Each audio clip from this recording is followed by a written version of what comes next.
udah sampai ya Bapak bilang 850.000, itu udah nggak sesuai sih Pak.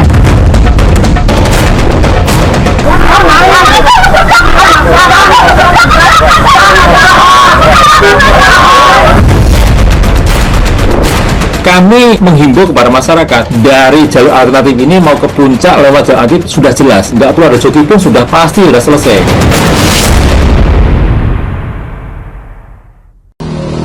Pemirsa, viral dalam beberapa hari terakhir segelintir oknum meminta uang kepada para wisatawan yang hendak menuju ke tempat wisata yang berada di kawasan puncak melalui jalur alternatif tidak tanggung-tanggung di atas 800.000 diminta oleh oknum ini kepada wisatawan. Memang sudah sempat ditindak oleh pihak kepolisian, kemarin sudah sempat diamankan. Namun apakah pasca penindakan kemarin masih ada oknum di jalur alternatif yang nantinya akan meminta uang kepada para wisatawan? Oleh karena itu saya akan mengajak Anda untuk langsung mencoba bagaimana pengalamannya nanti menuju ke puncak melalui Jalan Cibalok. Ini merupakan salah satu alternatif yang akan kita gunakan. Jika saya lihat di Maps, ini masih ada beberapa opsi untuk exit di atas dan bisa kita coba untuk menuju ke arah puncak.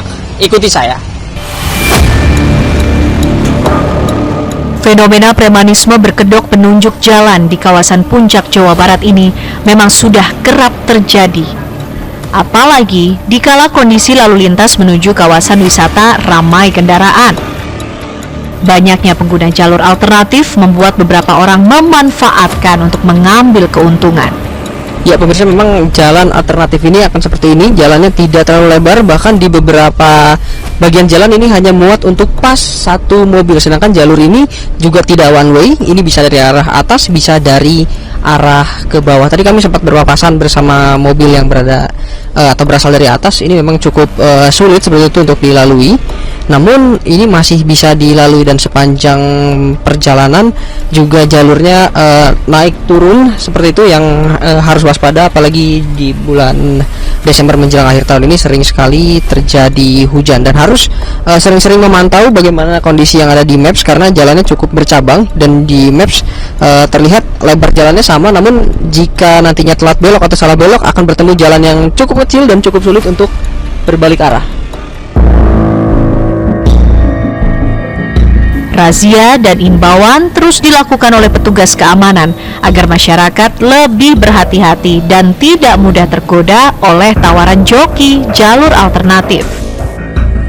Bayang-bayang menyeramkan saat melalui jalur alternatif di kawasan puncak Jawa Barat ini pun kini telah menghantui kalangan masyarakat luas. Menurut pengamat sosial UNJ Syaifuddin, fenomena seperti ini tentunya akan memperburuk citra suatu daerah dan akan berdampak pada kunjungan wisatawan ke daerah tersebut. Peran aparatur pedesaan dan juga pemerintah daerah harus muncul untuk antisipasi maraknya premanisme dari oknum warga. Kebanyakan oknum-oknum pelaku joki penunjuk jalan ini mereka yang tidak memiliki pekerjaan tetap dan bahkan cenderung pengangguran. Nah, ketika mereka tahu ada momentum puncak libur masyarakat di lokasi wisatanya, ini kemudian dimanfaatkan untuk dia mencari sumber pendapatan ekonomi yang menguntungkan dirinya ataupun mungkin kelompoknya, dan kemudian melakukan tindakan pemerasan bahkan sampai perilaku premanisme yang berujung tindakan kriminal. Nah, faktor yang kedua ini kurangnya pengawasan dari pihak setempat. Pihak setempat di sini bisa tadi peran serta dari BUMDes, terus dari Pokdarwis maupun dari petugas keamanan. Peran serta dari semua elemen diharapkan bisa menciptakan keamanan dan kenyamanan dalam upaya melakukan pencegahan premanisme. Kewaspadaan tetap harus ditingkatkan dalam menggunakan jalur alternatif. Dan tentu ini semua bisa disiasati melalui peran serta dari semua elemen masyarakat, termasuk juga aparat keamanan, sehingga objek-objek wisata itu bisa didatangi oleh banyak wisatawan karena adanya kenyamanan, terus kemudian tidak adanya tindakan premanisme, dan tentunya efek dari banyaknya wisatawan ini akan menambah pendapatan dari masyarakat lokal sendiri. Jasa joki penunjuk jalan bak penyakit akut yang tak kunjung sembuh.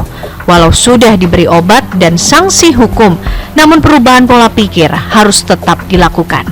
Kondisi padatnya kendaraan harus dijadikan sebagai sumber pendapatan dengan memberi kenyamanan.